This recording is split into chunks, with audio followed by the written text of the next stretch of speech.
O Via Justiça de hoje é sobre direito minerário. Em pauta, o primeiro Congresso Mineiro sobre exploração minerária, que é promovido pela AMAGES, com o objetivo de aperfeiçoar a prestação jurisdicional em face da crescente demanda judicial envolvendo a questão minerária. Nossos convidados, o advogado William Freire, professor de Direito Minerário e Direito Ambiental aplicado à mineração, e o engenheiro de Minas, José Mendo Misael de Souza, presidente da J. Mendo Consultoria. Numa parceria da TV Assembleia com a AMAGES, a Associação dos Magistrados Mineiros, o Via Justiça está começando.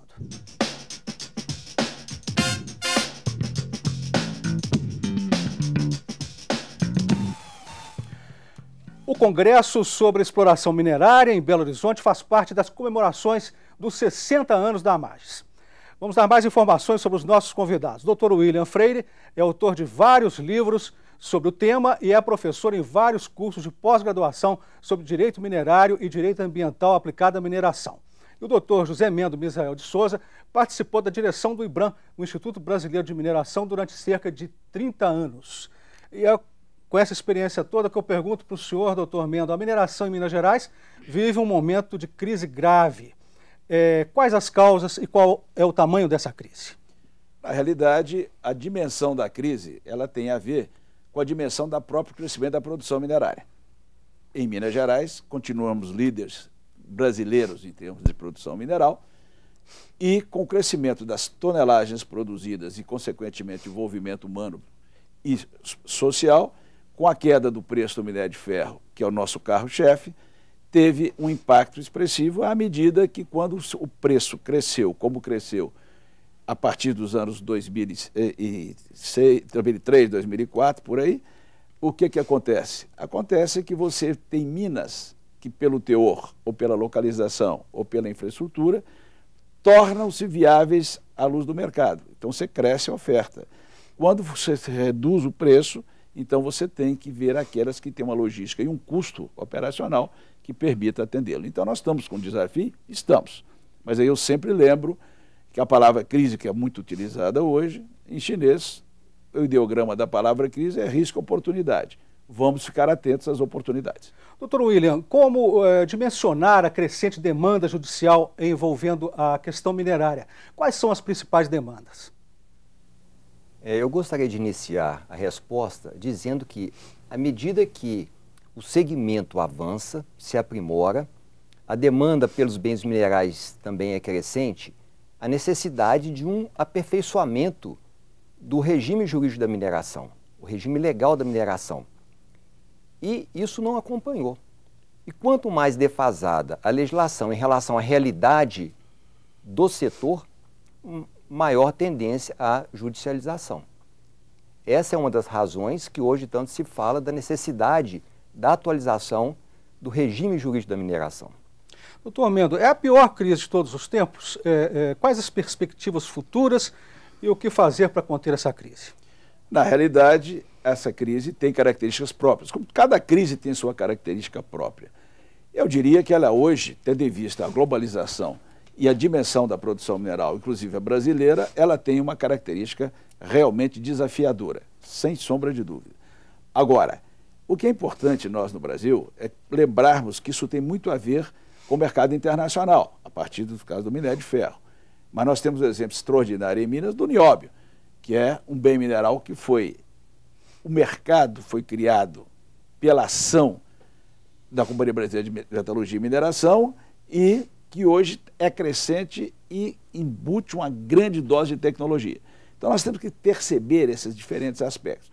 E a grande oportunidade que nós temos internamente, se o Brasil conseguir finalmente, que é a expectativa de todos nós, estruturar e avançar na questão da infraestrutura, nós estamos falando em bens minerais de uso social, como areia, brita, cimento, etc., que vai ter uma demanda extraordinária. Então nós temos um potencial de crescimento extraordinário dentro do Brasil.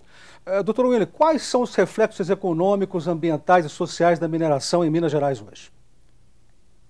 Quando nós analisamos reflexos da mineração em geral, sob o ponto de vista jurídico, eu classificaria em três principais questões.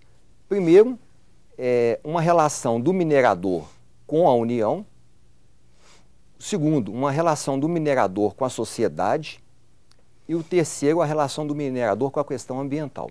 Então, esses três segmentos que são o motor gerador de todas as questões e demandas judiciais que acontecem não só no âmbito da justiça estadual, como principalmente no âmbito da justiça federal. Doutor Mendo, quais têm sido os conflitos socioambientais na mineração? Como eles têm sido resolvidos? Eles têm sido resolvidos, a meu juízo, crescentemente a partir da percepção, primeiro, das características únicas da mineração, e a mais marcante delas, a rigidez locacional. O segundo, o fato de que nós não nos percebemos que nós somos uma civilização minerária. A qualidade de vida nossa está diretamente relacionada à oferta de bens minerais para a industrialização, produção mineral. Um computador que todo mundo tem na mão tem mais de 32 bens minerais. Hoje nós estamos aí vendo que o crescimento dos smartphones e tudo mais, tudo isso é mineração. O próprio automóvel nada mais é do que um conjunto de metais que vieram de minerais. Então, o que está acontecendo na realidade é que, como houve uma urbanização muito forte da população, na Austrália criou-se um slogan que eu acho muito interessante, que diz o seguinte: nós estamos com uma população urbana que, por desconhecer a origem dos produtos, deseja o produto, mas rejeita a produção. Então esse é o nosso grande desafio e dilema, que se resolve com a comunicação.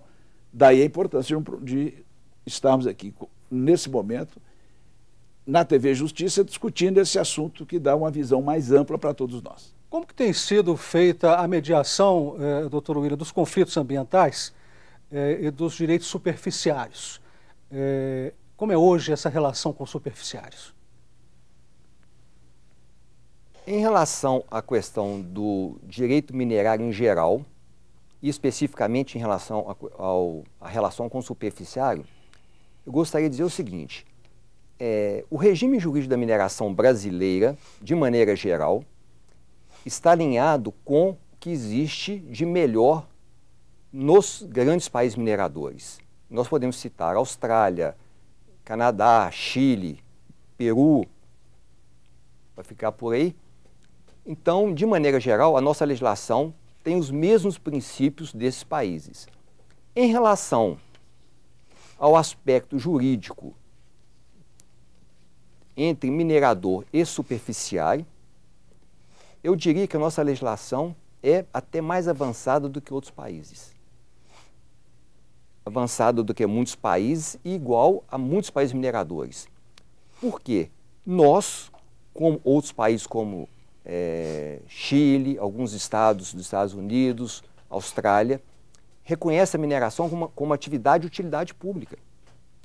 Como atividade de utilidade pública, ela se equipara a uma estrada, se equipara a um hospital, se equipara a um aeroporto. E isso faz com que haja uma prevalência desse interesse público em relação ao interesse privado. Isso, no meu ponto de vista, é um conceito dos mais avançados em relação à mineração. Então, a partir dessa supremacia é que se estabelece o diálogo entre mineração e superficiário, dizendo o seguinte, que a supremacia desse interesse público em relação ao interesse privado não significa o aniquilamento do direito do superficiário. Com uma desapropriação, por exemplo, o equivalente é a indenização justa que ele sempre deve merecer. O Via Justiça faz agora um rápido intervalo e voltamos em instantes.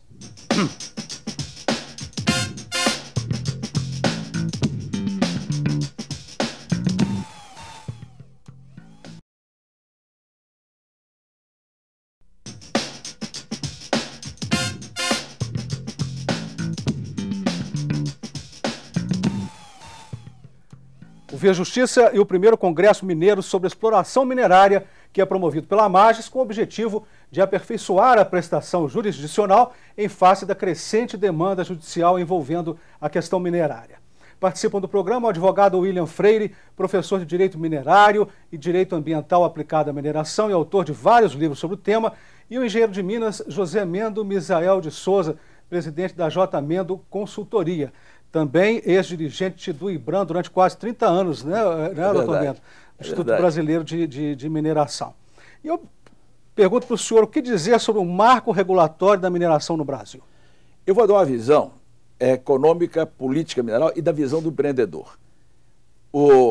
Eu considero, e concordo em número, gênero e grau com o meu querido amigo William Freire, que o nosso marco regulatório é um dos melhores do mundo. Quando nós vamos ver o projeto que foi encaminhado, você pode dividi-lo em 4 aspectos. O aspecto da CEFEM, compensação financeira, o aspecto estrutural da administração do governo, através do Conselho Nacional de Política Mineral e da agência, transformação da NPM em agência, e, finalmente, aquilo que interessa realmente à sociedade em termos do empreendedorismo, que é como eu acesso uma área, que direitos eu teria em função disso, e em descobrindo uma reserva mineral, por quanto tempo podemos explotá-la. O nosso direito minerário tem algo extraordinário que é dos melhores do mundo, que é a visão de que, cumpridas as exigências legais e as normas que o governo, via da NPM, implantam, você pode ir explotando a jazida até a sua exaustão. E aí você tem um componente da tecnologia, que está absorvido. Por exemplo, no minério de ferro, nós começamos com minério de 68% de teor, com lamp ore, para uma siderurgia que à época tinha um forno Siemens Martin que produzia o aço, depois com o convertedor passamos a usar também via tecnologia os itabiritos, e foram crescendo as reservas. E com isso, você pode então absorver e o empreendedor investir. O grande desafio desse marco é que o governo está propondo a lavra por prazo determinado, o que, a meu ver, é um grande equívoco. E, a meu ver, também, tendo em vista a quantidade de processos que você tem no DNPM, que em grandes números fala até em 100 mil, mas dos quais uns 50, 60 mil ativos, o que nós tivemos que fazer era uma auditoria de conformidade desses processos via minerador na data do aniversário do título, e com isso o governo teria anualmente todo o setor mineral radiografado. Doutor William, o Código de Mineração Brasileiro estaria ultrapassado até que ponto? Eu prefiro, em vez de adotar o termo Código de Mineração, adotar o regime jurídico da mineração. Porque nós temos que entender que a legislação sobre mineração, ela começa no nível constitucional, tem o Código de Mineração, que é uma lei ordinária, e tem as normas infralegais. Começando pelo aspecto constitucional, a minha percepção com segurança é que os princípios constitucionais da mineração são muito avançados e também alinhados com os princípios da mineração com os principais países mineradores. Basicamente, quais são? Soberania da União sobre os recursos minerais, separação entre a propriedade do solo e as riquezas minerais contidas ali, utilidade pública da mineração e mineração que deve ser exercida no interesse nacional. Esses 4 princípios dão à União todas as ferramentas para uma gestão estratégica adequada do setor mineral. Esse é o primeiro aspecto. O segundo ponto, já entrando no Código de Mineração, é que o Código ele se insere dentro de um sistema muito avançado de princípio. Por quê? Disse equivocadamente que o regime jurídico da mineração brasileira é um regime de prioridade, ou seja, aquele que primeiro requer validamente tem o direito de explorar. Mas, na verdade, nós temos um regime misto, como a maioria desses países importantes que eu citei. Nós temos o regime de prioridade, que é o mais adequado para a mineração em função da quantidade de substâncias e do risco do negócio. Nós temos as disponibilidades, que são licitações específicas da mineração, e temos ainda um sistema das reservas nacionais, em que a União pode separar determinado espaço territorial para ela e estrategicamente explorar fora desse regime de prioridade para aquela substância. Dentro desse aspecto, o Código de Mineração é muito avançado porque segue isso. Agora, como o Código tem mais de 40 anos, ele realmente precisa ser modernizado, mas eu entendo que não há necessidade de se alterarem esses princípios. Concordo com o Mendo, não há a mínima necessidade de determinar um prazo para a concessão de lavra, porque as obrigações do minerador de cumprimento das obrigações são muito claras no Código e com as consequências de sanções respectivas. Agora, se um código tem 40 anos, é normal que ele precise de uma atualização sem alterar esses 3 princípios que eu disse. Doutor Mendo, até que ponto a prática do processo jurídico minerário tem sido dificultosa para os empresários mineradores? Na realidade, você tem um grande desafio. E esse congresso é interessantíssimo nesse particular para esclarecimento, porque à medida que você considera que a mineração tem características específicas do ponto de vista da geologia e da engenharia de minas e da própria metalurgia de aproveitamento, e que as escolas de direito, só mais recentemente, em termos dos 40 anos citados pelo meu querido amigo William Freire, e aí eu permito fazer uma observação, eu estou com 54 anos de formado, então 40 anos para mim é muito pouco tempo, o que para os jovens como ele parece longo, entendeu? Então por isso eu defendo que tendo um ano mineral de 10 anos, eu acho que nós estamos só com 4 anos minerais de experiência. E o que está acontecendo é que a sociedade está complexificando.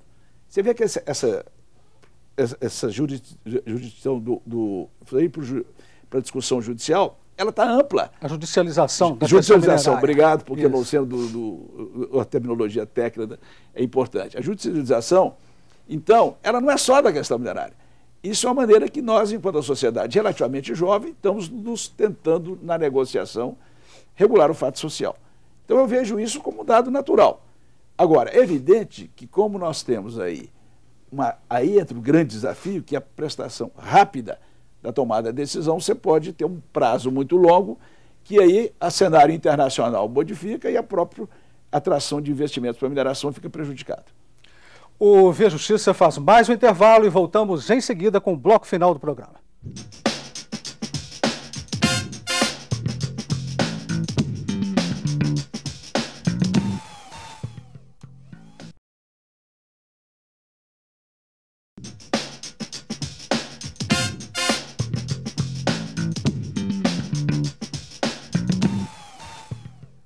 O Via Justiça analisando os temas de palestras e oficinas do primeiro Congresso Mineiro sobre Exploração Minerária, que é promovido pela Mages, com o objetivo de aperfeiçoar a prestação jurisdicional em face da crescente demanda judicial envolvendo a questão minerária. Participando do programa, o advogado William Freire, professor de Direito Minerário e Direito Ambiental aplicado à mineração, autor de vários livros sobre o tema, e o engenheiro de Minas José Mendo Misael de Souza, presidente da J. Mendo Consultoria. Pergunto para o senhor, doutor William Freire, quais são os impactos do fechamento de mina sobre a comunidade onde ela se situa? Quando nós pensamos em fechamento de mina, na verdade nós estamos falando no encerramento de um ciclo da mineração. Então, quando nós entendemos essa relação da mineração com a comunidade, nós precisamos começar a entendê-la, estudá-la e aperfeiçoá-la a partir do momento em que o projeto começa e se encerra com o fechamento de mina. Então, a relação da mineração com a comunidade, com as cidades, com o pessoal do entorno, ela começa no início do projeto. Por quê? Só a notícia do projeto já gera um movimento social e econômico naquela comunidade, né? São empresários indo, querendo fornecer serviços, pessoas se deslocando, tentando conseguir emprego, né? E o fechamento da mina, que é uma obrigação do minerador, é a conclusão desse processo todo. Agora, na verdade, o fechamento de mina é uma parte do encerramento da atividade da mineração. O encerramento da atividade da mineração implica no fechamento de mina, implica no tratamento adequado das relações sociais, implica nos monitoramentos que muitas vezes permanecem após o fechamento da mina. Mas as medidas compensatórias têm dado resultado? Em primeiro lugar, as medidas compensatórias, elas acontecem em relação a todas as atividades industriais, não só em relação à mineração. Eu diria que nós podemos muito avançar em relação ao aperfeiçoamento das medidas compensatórias. Sou a favor, até porque a legislação impõe as medidas compensatórias. Agora, eu vejo que é um campo muito grande de aperfeiçoamento para que a mineração como atividade de utilidade pública e que deve ser exercida no interesse nacional realmente traga sua contribuição para a sociedade e para a comunidade local. Doutor Mendo, o que dizer sobre a transparência na gestão pública dos recursos e das riquezas minerais nacionais? Eu te diria que, nesse particular, o Brasil tem caminhado bastante bem. Em termos das informações, elas estão acessíveis, o DNPM tem caminhado cada vez mais para disponibilizar informações. Quem deseja conhecer e radiografar a mineração brasileira tem boas fontes de consulta, não só via DNPM, como no Ministério, através da Secretaria de Geologia, Mineração e Transformação Mineral, dos estados que também procuram essa divulgação, até mesmo para atração de investimento. Porque existe um princípio básico da mineração, é que você procura elefante em terra de elefante. Então, o que significa isso, traduzido para mineração? Que você vai procurar investir em mineração onde a geologia é favorável. Então, o primeiro grande desafio é conhecer a geologia, saber se é favorável ou não, que é um papel essencial dos governos e é um tal grande desafio nosso, que nós conhecemos muito pouco o território brasileiro, embora a geologia macro do território brasileiro seja favorável à geração de jazidas, do ponto de vista da economia. Então, o que acontece é que quem deseja conhecer tem todo um arcabouço de informação e profissionais, que não vamos esquecer que a Escola de Minas de Ouro Preto está fazendo 140 anos no ano que vem, que foi a primeira das nossas escolas, a célula máter da engenharia de Minas e da metalurgia no Brasil. Então nós temos todo um arcabouço de informação e conhecimento. Doutor Mendo, o que tem dificultado o livre acesso aos recursos minerais? Eu te diria que, basicamente, se nós considerarmos, do ponto de vista do acesso à área para pesquisa, é que o DNPM seja provido de recursos humanos e financeiros adequados ao tamanho da dimensão da tarefa.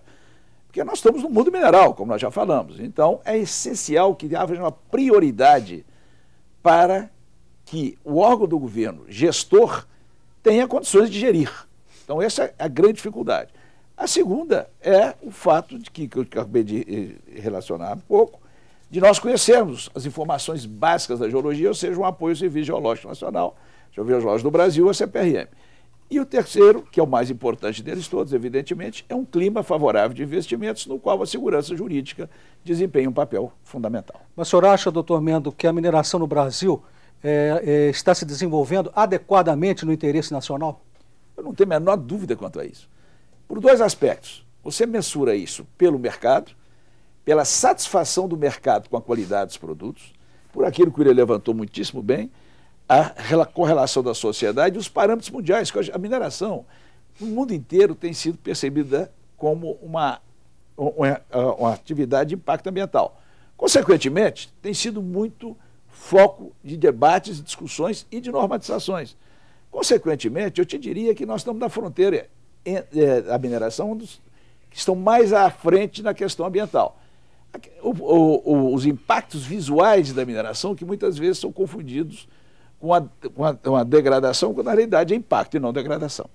Nós estamos chegando ao final do programa, vamos para as considerações finais, começando com o senhor, doutor William. Olha, a minha mensagem é que eu confio na mineração hoje, como eu confiei há mais de 20 anos, quando eu decidi seguir a trilha do direito minerário.